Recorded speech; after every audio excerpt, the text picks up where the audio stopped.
Inatasan ni dating House Speaker at late Representative Ferdinand Martin Romualdez ang kanyang mga tauhan para sa agarang pagbibigay ng tulong sa mga biktima at apektadong pamilya sa nangyaring insidente ng pamamaril ng dalawang suspek na ikinasawi ng 3 at ikinasugat ng 7 iba pa sa San Jose National High School.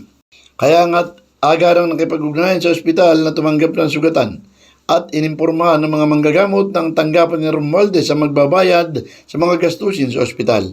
Ayon sa kongresista, pangunahin sa kanila ay tiyakin na ang mga biktima ay mabigyan ng tamang medikal at huwag mag-alala sa mga gastusin.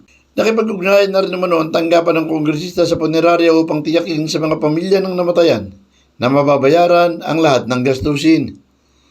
Ayon pa kay Romualdez, nais nila ng pamilya ng mga biktima ay mag-focus sa pagdadalamhati at suportahan ang bawat isa habang tinitingnan kung ano pa ang tulong na pwede nilang maibigay.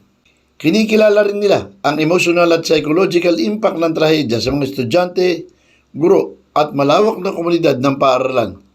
Kaya't nakipag-ugnayan na rin ang tanggapan ng Romualdez sa Regional Director ng Department of Social Welfare and Development para magbigay ng psychosocial intervention, counseling at trauma support services sa mga naapektuhan ng insidente. Tiniyak din ni Romualdez sa publiko na magpapatuloy ang kanilang pagtulong sa mga darating na araw sa pakikipag-ugnayan sa local government officials, hospitals, schools at concerned agencies. Idinagdag pa ng dating speaker na sa panahon ng trahedya, dapat magtulungan bilang isang komunidad.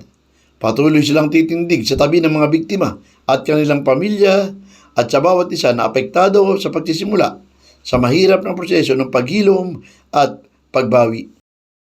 Felix Tambongco, The Observer News, DWRB 103.9 News FM. Ikaw ang una.